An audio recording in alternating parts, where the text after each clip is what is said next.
Hey everyone, welcome back for another deep dive.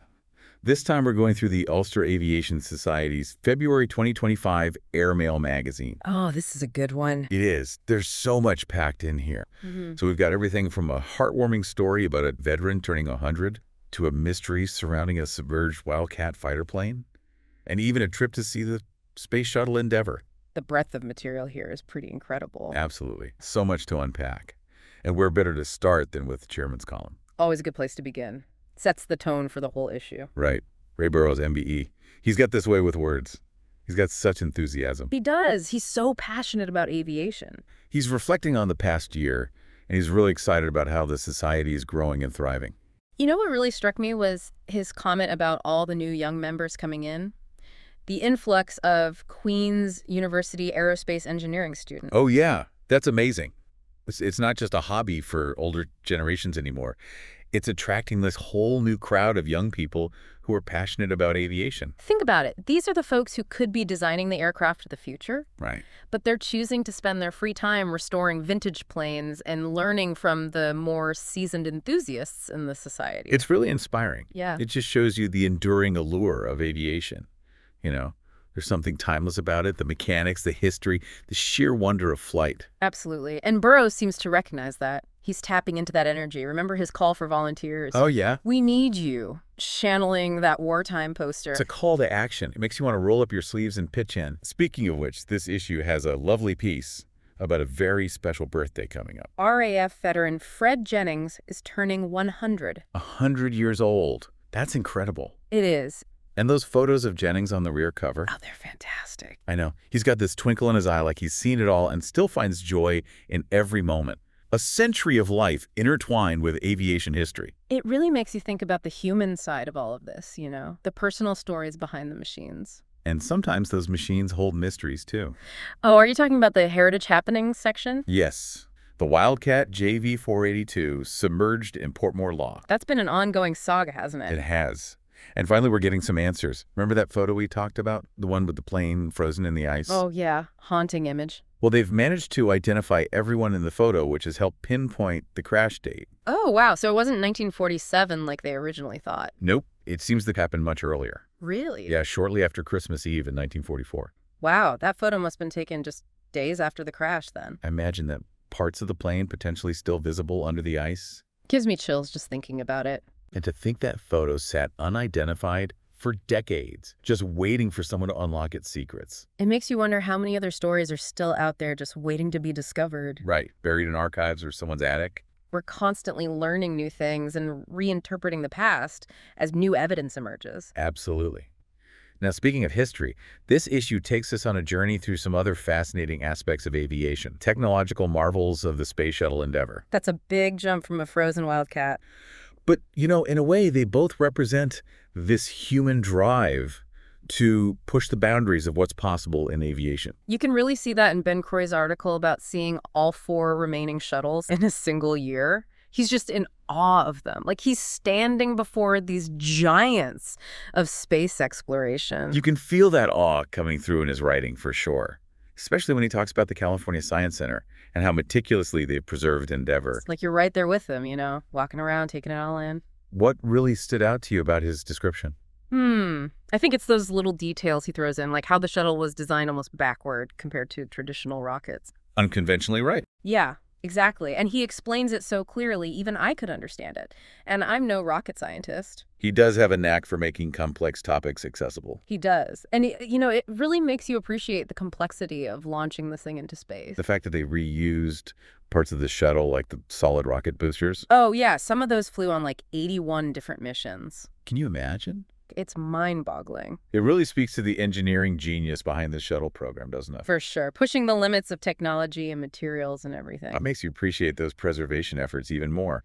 Speaking of appreciating things, we have to talk about Tony Smith's article, Rummaging Through Air. That one was such a delight, like a cozy armchair chat about aviation memories. We've all got those boxes of old photos tucked away somewhere. Just waiting to be rediscovered. And Smith's anecdote about stumbling upon a Cathay Pacific B'747 while flying to Frankfurt.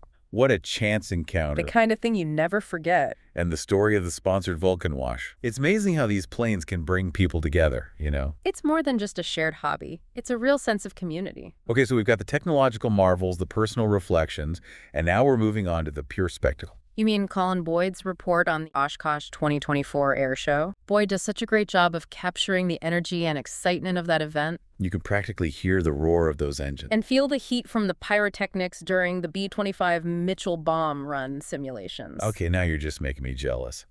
Not sorry, but seriously, Fighter Town, with rows of accessible aircraft. Oh, and the purple P-51 Mustang, plumb crazy. Don't forget about its history in the Reno air races. Oh, right. I mean, it's just one incredible detail after another. It makes you wish you could have been there. For sure. Now let's shift gears a bit and talk about John Grace's nostalgic look back at the RAF Family's Day at Aldergrove in 2004. He really captures that sense of a bygone era, doesn't he? He does. He talks about the purpose of these events. Giving families a glimpse into the world of the RAF. And the special access granted to organizations like the RAFA and the ROC Association. But what really struck me was his comment that those specific aircraft featured are no longer in service. What was cutting edge 20 years ago is now a museum piece. It makes you wonder why we're still so fascinated by these older planes. I think it's that human connection again, you know? These planes represent a certain era, a certain spirit of innovation and adventure. And the fact that they're no longer flying makes them even more precious. Like relics from a bygone age, and it's up to us to preserve those stories and pass them on. Beautifully said. I'm curious to hear your thoughts on Ray Burroughs' continuing series on short Stirlings. This month he focuses on Stirling N6030. And it's quite a story. It is. He starts with this very detailed account of the plane's service life daylight circus operations attacks on German targets. Right. Very factual, almost clinical. Like reading a logbook. But then he gets to that final mission. Everything changes. The tone shifts completely. The mystery surrounding the crash, the fiery plunge into the North Sea. It becomes very real, very human. And the way he talks about those meticulous records, they kept categorizing the different types of damage. It shows how much they valued understanding these incidents even in the midst of war. Not just winning, but learning and improving. It's a sobering reminder of the risks these crews faced. But also their dedication to their mission, even to the point of analyzing their own failures. But, you know, this issue isn't all about looking back. That Flight Sims update, it's exciting stuff. Oh, absolutely. The Ulster Aviation Society has really embraced simulation technology. And they've come a long way in a year, haven't they? They have, from a single simulator to a dedicated room with 3 cockpits and VR headsets. And they're not just playing games. They're using these simulations to teach, to train, to inspire a new generation. The addition of Digital Combat Simulator, giving people the chance to experience dogfighting in an F-4 Phantom. Or landing an F-14 Tomcat on a carrier. I mean, talk about an adrenaline rush. But what I find most impressive is their commitment to involving younger members in operating and maintaining these systems. And they're not stopping there.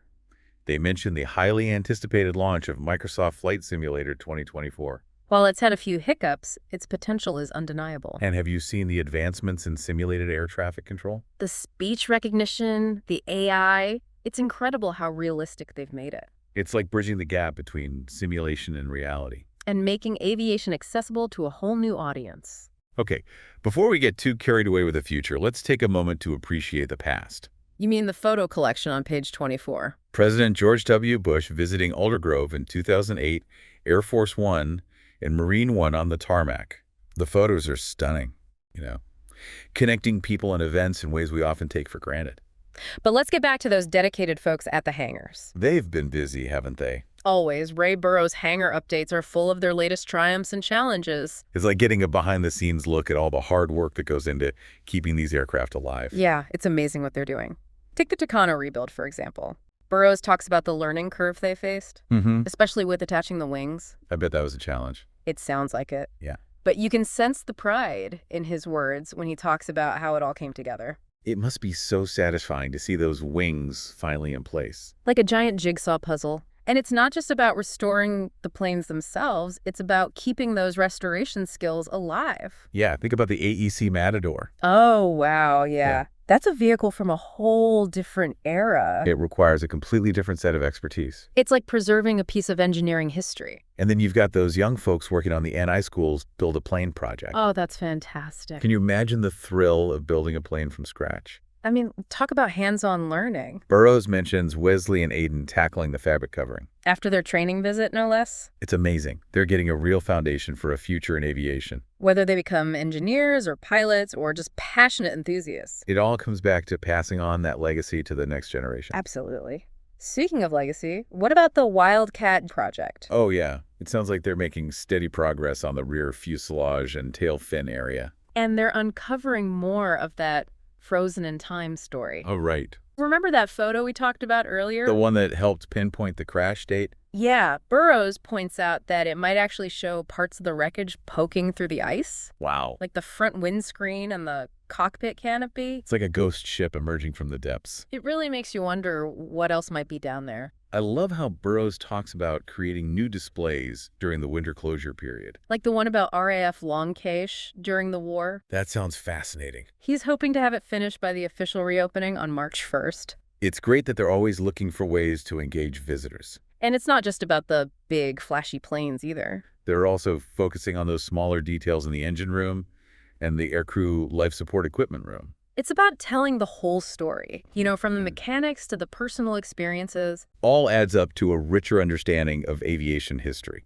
And don't forget about those ejection videos. Oh, yeah. Those are always a hit. There's something both thrilling and sobering about watching those. It reminds you of the risks involved. Speaking of risks, the Crash Map database is a powerful reminder that not every flight ends happily. Mel Dealey has done an incredible job compiling all that information. Almost 2,000 aircraft incidents and accidents.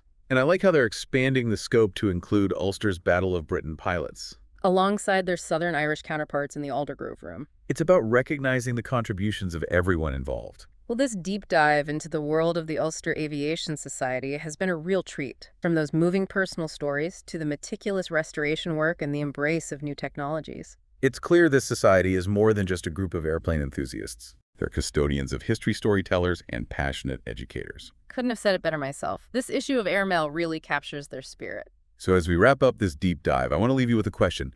What aviation stories are hidden in your own family history? Maybe it's time to do a little rummaging of your own and see what treasures you can unearth. Thanks for joining us, and until next time, keep your eyes on the skies.